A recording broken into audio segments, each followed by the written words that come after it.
Picture a city steeped in jazz and shadows.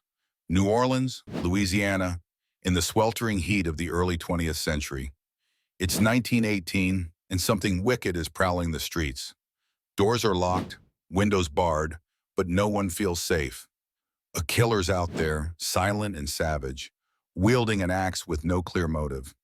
They call him the Axeman of New Orleans, and over 100 years later, his identity remains a taunting mystery. This is a tale of blood, fear, and a riddle that's never been cracked.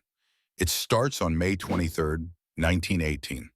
Joseph Maggio, a grocer, and his wife Catherine are found in their home. Throats slashed, skulls split open. Blood soaks the bed, the floor, everywhere.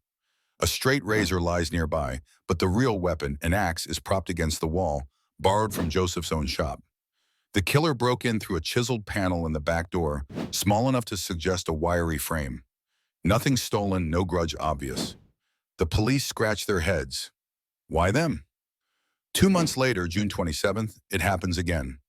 Louis Bessumer and his mistress, Harriet Lowe, are attacked in their grocery store. Harriet's head is bashed in. Louis survives with a fractured skull.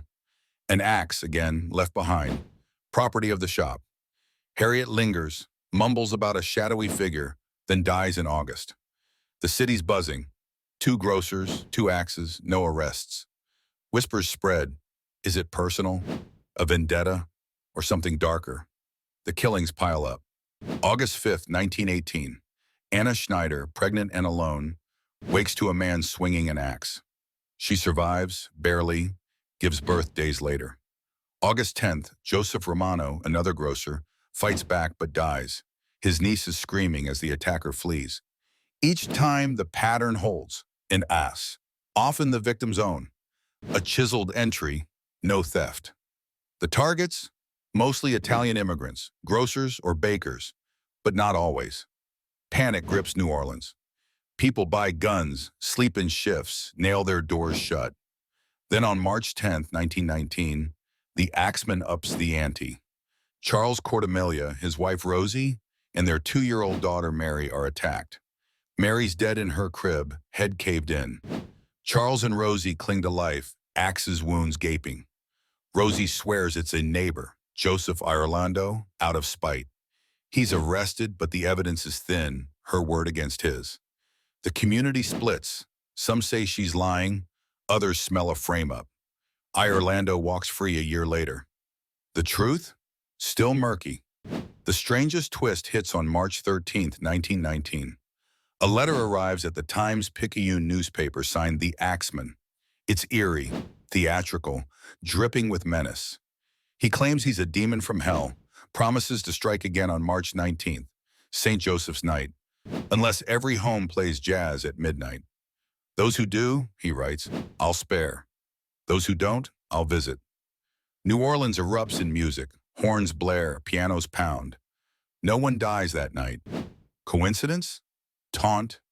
No one knows. The attacks slow after that. May 1919, grocer Mike Pepitone's skull is smashed.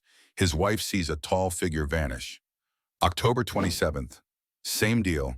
He dies. Then, Simon and Dowlands.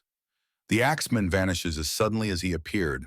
6 dead, maybe 12 if you count the injured who lingered and faded. No final tally agrees. Some link him to earlier killings back to 1910. But no face, no name, no end. Who was he? Theories swirl like fog over the bayou. Some point to Joseph Momfrey, a shady Italian with a rap sheet, shot dead in 1921 by Pepitone's widow. She claimed he was the Axeman, but the timeline's shaky. He was in jail for some attacks.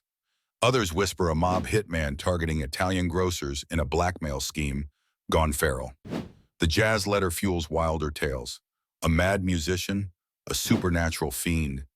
Police chased leads, vagrants, rivals, lunatics. But every trail went cold. Fingerprints? None clear. Witnesses? Too rattled to agree.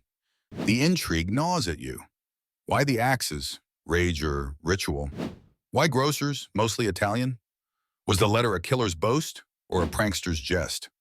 New Orleans buried its dead, but the questions lingered. By 1920, the city moved on, jazz drowning out the fear. The case files gathered dust. No DNA then, no closure now. Over a century later, March 18th, 2025 as I speak, the Axeman's shadow still looms, unsolved, untouchable.